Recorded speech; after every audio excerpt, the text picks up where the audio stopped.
శ్రీ అపీతకుచాంబా సమేత అరుణాచలేశ్వరాయ నమః. ఓం నమో భగవతే శ్రీ రమణాయ. ఓం సుందరేశాయ నమః. అరుణాచలమనుచు స్మరించు వారల అహము నిర్మూలింపుము అరుణాచల. శ్రీ శివనిధి శివాలయాలు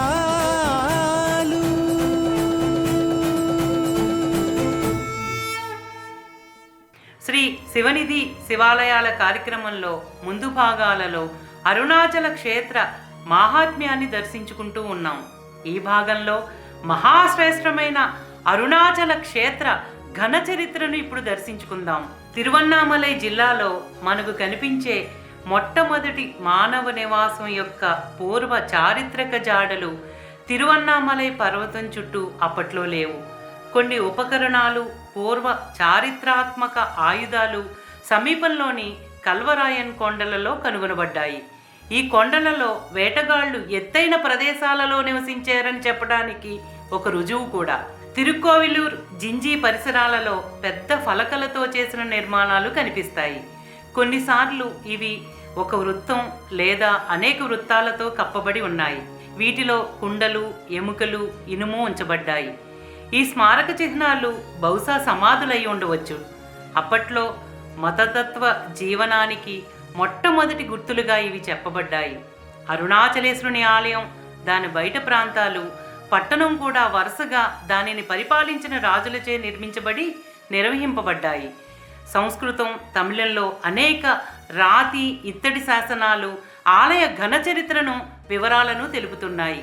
ఈ శాసనాలు ఆ కాలపు ఆర్థిక, సామాజిక మార్పుల గురించి, చాలామంది రాజులు ఆలయానికి చేసిన గొప్ప సేవ గురించి తెలుపుతున్నాయి.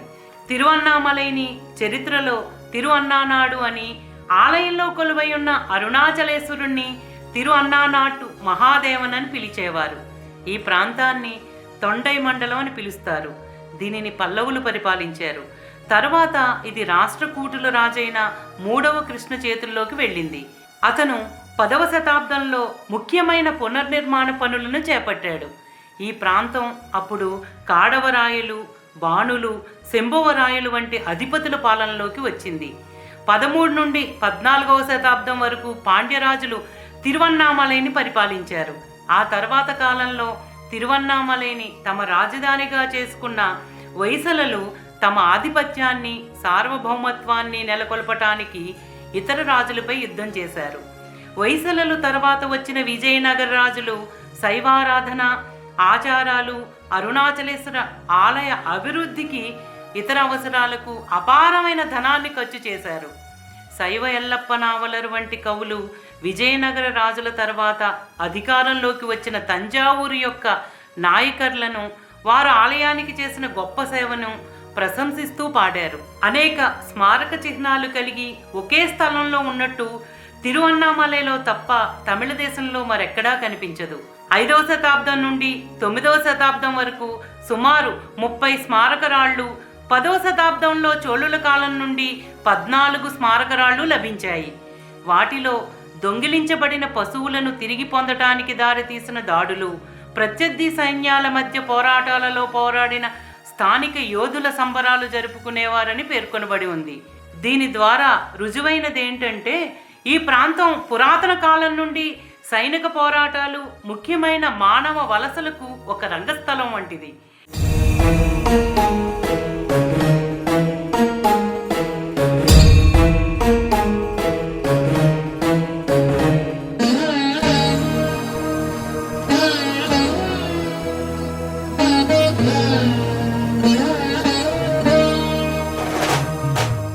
తిరువన్నామలై అభివృద్ధికి సాధ్యం చేసిన కారకాల్లో శైవ మతంతో సంబంధం ఉన్న మతపరమైన పద్ధతులు ఒక ప్రధాన అంశం. ఈ ప్రాంతం యొక్క మత భౌగోళికాన్ని పరిశీలిస్తే 2 పెద్ద నదులు పవిత్రమైనవిగా పరిగణించబడుతున్నాయని, అవి తిరువన్నామలైలో పవిత్రమైన అరుణగిరితో అనుసంధానించబడినవని గమనించవచ్చు. దక్షిణాన దక్షిణ పినాకిని అని పిలువబడే పెన్నయారు, ఉత్తరాన చెయ్యారు నదులు ప్రవహిస్తున్నాయి. ఈ నదులు ఎర్రపర్వతంగా పిలువబడే అరుణగిరితో సంబంధం కలిగి ఉన్నాయి. తిరువన్నామలైలో అరుణగిరి పరమేశ్వరుని హృదయం యొక్క మర్మమైన పవిత్ర కేంద్రం. దీని చుట్టూ ఒకే నమ్మకాలు కలిగి శైవ ఆచారాలను ఆచరిస్తున్న ప్రజలు నివసిస్తున్నారు. మరొక అనుసంధానం ఏంటంటే, ప్రాచీన కాలం నుండి ఆధ్యాత్మిక సాధనగా తిరువన్నామలై పట్టణంలో గల అరుణగిరికి భక్తులు గిరి ప్రదక్షిణను ఆచరిస్తారు. అరుణాచలేశ్వరుని ఆలయం అరుణగిరి యొక్క పర్యటనలో భాగంగా అనుసంధానింపబడి ఉంది. తిరువన్నామలైలో అరుణగిరిని పరమేశ్వరుని మొదటి లింగాకారం కాబట్టి అది ఆచార సంబంధమైన ప్రదక్షిణ యొక్క సహజ కేంద్రంగా నిర్ధారింపబడింది. భక్తులకు ఇది ఒక అతీంద్రియమైన శక్తితో కూడిన పవిత్రమైన మార్గం. ప్రదక్షిణా మార్గమంతా ముఖ్యమైన ఆలయాలతో వెలుగొందుతూ ఉంది. వీటిలో కొన్ని ఆలయాలు అరుణాచలేశ్వరుని గర్భాలయం కాలం నాటివి. ఎన్నో పవిత్రమైన పుష్కరిణులు ఈ ప్రదక్షిణా మార్గానికి సరిహద్దులుగా ఉన్నాయి. ఈ భక్తిపూర్వక ప్రదక్షిణా ప్రయాణం పర్వతం యొక్క తూర్పు వైపు ప్రారంభమవుతుంది. అరుణాచల క్షేత్రం యాత్రికుల ప్రదక్షిణ యొక్క రాకపోకలకు కేంద్ర బిందువు. తిరువన్నామలై పట్టణం వివిధ జన సమూహాలు ఎదురుపడే ప్రదేశం. వివిధ ప్రాంతాల వారు ఇక్కడ కలుసుకుని అరుణగిరి ప్రదక్షిణ చేస్తూ అరుణాచలేశ్వరుణ్ణి ఆరాధించుట కొరకు సమావేశమవుతున్నారు. ఈ పట్టణం వివిధ ప్రాంతాల ప్రజల మధ్య సంబంధానికి ఒక కూడలి. అరుణగిరిచే ఆధిపత్యం వహించబడి అరుణాచలేశ్వరుని ఆలయం ఒక పట్టణాన్నే సృష్టించింది. ఇంకా ఈ పట్టణం 2 పురాతన ప్రయాణ మార్గాలతో ఉంది. మొదటిది తనాడి కల్వరాయన్ కొండ గొలుసుల తూర్పు సరిహద్దులో ఉత్తర దక్షిణ దిశలో పాలారు నదిని కావేరీ నదికి కలుపుతుంది. ఇది తమిళనాడు చరిత్రలో వివిధ కాలాల్లోనూ ప్రస్తావించబడింది. సంగన్నాటి కాలంలో కాంచీపురం నుండి కరూరు వెళ్లే మార్గం తిరువన్నామలైకి సమీపంగా ఉండేది.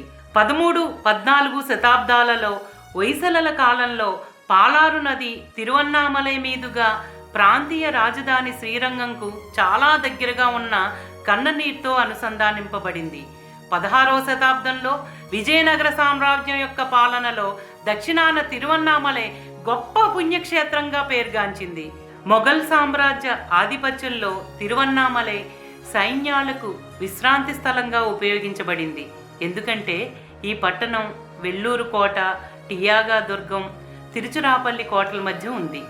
రెండో ప్రయాణ మార్గం తూర్పు పడమర వైపు పశ్చిమ మైదానాల నుండి తీర మైదానాలకు వెళుతుంది. ఇది బారామహల్స్ జింజీ కోటను పెద్ద మార్గంతో చెంగం కనుమదారిని ఏర్పరుస్తుంది. మైసూర్ యుద్ధాలు ముగిసే వరకు ఇది ప్రధాన మార్గం కాబట్టి దీనికి గణనీయమైన వ్యూహాత్మక ప్రాముఖ్యత ఉంది.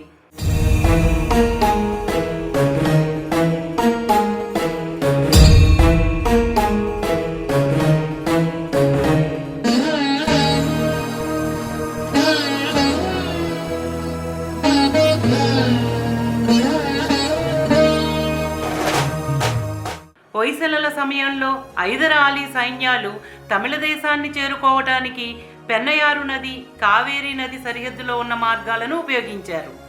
చెంగం కనుమదారి ఒక ముఖ్యమైన మార్గంగా ఉంది. ఎందుకంటే ఇది కృష్ణగిరి మీదుగా బుడికోట్ కొండకు అనుసంధానింపబడి ఉంది. ఇది వలస రాజ్యాల కాలం వరకు జనసాంద్రత కలిగి ఉంది. 13వ శతాబ్దం 2వ భాగంలో హొయసల రాజు రామనాథుడు తన రాజధానిని ఈ మార్గానికి దక్షిణాన కుందాని వద్ద స్థాపించాడు. ఇది అతనికి తూర్పు మైదానాల గుండా మార్గాన్ని నియంత్రించడానికి వీలు కల్పించింది. టిప్పు సుల్తాన్ 18వ శతాబ్దం చివరిలో ఎప్పుడు ఈ మార్గాన్ని ఉపయోగించేవాడు. ఈ మార్గం ఈ రోజుకి కూడా దండువన్ మిలిటరీ రోడ్ అనే పేరును కలిగి ఉంది. ఈ తిరువన్నామలై పట్టణం యొక్క స్థానం దక్షిణ భారతదేశ చక్రవర్తులకు, రాజులకు, ముఖ్యంగా హొయసల రాజులు, విజయనగర నాయకులు, ముస్లిం పాలకులకు వ్యూహాత్మక ఆసక్తిని కనబరిచింది. వీరందరికీ తిరువన్నామలై ప్రదేశాన్ని ఎలా ఉపయోగించుకోవాలో తెలుసు. తిరువన్నామలై పట్టణం ఎంతో వాణిజ్య ప్రాముఖ్యతను కూడా కలిగి ఉంది. ఎందుకంటే రైల్వే మార్గాలు స్థాపించబడడానికి ముందు భారతదేశం యొక్క తూర్పు తీరం బారామహల్ మధ్యన ఉన్న ఉప్పు మొత్తం తిరువన్నామలై మీదుగానే వెళ్ళవలసి వచ్చేది. శాసనాల ప్రకారం ఇది 14వ శతాబ్దంలో ఒక రక్షక దళాల పట్టణం. 1318లో హొయసలల రాజైన 3వ బల్లాల తిరువన్నామలైని తన రాజధానిగా చేసుకున్నారు. అతని దళపతులు తీర మైదానాలకు సాహసయాత్రలు ఇక్కడి నుంచే ప్రారంభించేవారు. వైస్రాయలిటీ యొక్క పీఠమును భద్రంగా ఉంచుటకు ఈ పట్టణం జింజీ నాయకుల కోసం సరిహద్దు స్తంభంగా ఉండేది. ఏదేమైనా 17వ శతాబ్దం నుండి ఈ పట్టణం దక్షిణ భారతదేశ సైనిక వార్షికోత్సవాలలో తరచుగా ప్రస్తావించబడింది. బీజాపూర్ దళాలు జింజీని స్వాధీనం చేసుకున్న తర్వాత వారి దళాధిపతి 1650లో తిరువన్నామలైని స్వాధీనం చేసుకోవడానికి అధికారులను పంపారు. 1689లో దక్షిణాది మరాఠా ఉపరాజు అయిన హర్జీ రాజా చాలామంది వ్యక్తులను ఇక్కడ జైల్లో పెట్టించారు. 1691లో ఈ పట్టణాన్ని మొఘల్ దళాల సర్వసైన్యాధ్యక్షుడైన జుల్ఫికర్ ఖాన్ స్వాధీనం చేసుకున్నాడు. ఆ తర్వాత కాలంలో ఛత్రపతి శివాజీ రెండవ కుమారుడైన రాజారాం మరాఠా దేశం వైపు తిరువన్నామలై చెంగం మార్గం ద్వారా తప్పించుకున్నాడు. ఆంగ్లో ఫ్రెంచ్ యుద్ధాల సమయంలో తిరువన్నామలై పట్టణం యొక్క ప్రాముఖ్యత ఫ్రెంచ్ దృష్టి నుండి తప్పించుకోలేదు. ఆర్కాడ్ తిరుచురాపల్లి మధ్య శత్రువుల సమాచార మార్పిడికి ఆటంకం కలిగించే ఒక పాయింట్ జింజీకి మించి కలిగి ఉండటం ఉపయోగకరంగా ఉంటుందని డూప్లెక్స్ భావించాడు. తిరువన్నామలై ఈ రెండు పట్టణాలను అనుసంధానించే మార్గంలో ఉన్నందున దీనికి అనువైనది. అందువల్ల ఇది దళాల భద్రత, తిరిగి వాటిని నింపడానికి ఒక హామీని సూచిస్తుంది. కానీ వారి నిరంతర ప్రయత్నాలు ఉన్నప్పటికీ ఫ్రెంచ్ వారి ఈ పట్టణాన్ని స్వాధీనం చేసుకోవడంలో విజయవంతం కాలేదు. అక్టోబర్ 1752 జనవరి 1753 మధ్యకాలంలో తిరువన్నామలై పట్టణాన్ని స్వాధీనం చేసుకోవడంలో వారు చేసిన 3 ప్రయత్నాలు త్రివిధ వైఫల్యంతో ముగిశాయి. ముర్తాజ్ ఆలీఖాన్ సహాయంతో 1753 ఆగస్టు సెప్టెంబర్లో స్వాధీనానికి వారు మళ్లీ ప్రయత్నించి మళ్లీ విఫలమయ్యారు. 1753 1760 మధ్య ఈ పట్టణం పదే దాడులకు గురైన అనేకసార్లు జయించబడింది. అక్టోబర్ 1757లో సూఫీర్ నేతృత్వంలో ఫ్రెంచ్ సైన్యం యొక్క ప్రవేశంతో గార్నిసన్ ఈ స్థలాన్ని వదిలివేశాడు. ఆగస్టు 1758లో దీనిని త్యాగదుర్గం యొక్క క్వీలాహాడర్ కృష్ణారావు తిరిగి స్వాధీనం చేసుకున్నాడు. దాని తర్వాత నెలలో సౌబినేట్ నేతృత్వంలోని ఒక సైనిక దళం తిరువన్నామలై పట్టణాన్ని పోరాడి స్వాధీనం చేసుకోవడంలో విజయవంతమైంది. ఫిబ్రవరి 1760లో దీనిని ఆంగ్లేయులు స్టీఫెన్ స్మిత్ ఆధ్వర్యంలో స్వాధీనం చేసుకున్నారు. మైసూరు రెండవ యుద్ధ ప్రారంభంలో హైదర్ అలీ వెనక్కి తగ్గాడు. ఆ తర్వాత 1790లో టిప్పు సుల్తాన్ తిరువన్నామలై పట్టణాన్ని స్వాధీనం చేసుకున్నాడు. పోరుకు తలపడ్డ దేశాల మధ్య జరిగిన ఈ వాగ్వివాదాల సమయంలో తిరువన్నామలై తన ప్రశాంతతను కోల్పోకుండా ఆ యుద్ధ కాలంలో కూడా ప్రపంచం నలుమూలల నుండి సాధువులను ఆకర్షించిన ఘనచరిత్ర కలిగింది తిరువన్నామలై పట్టణం.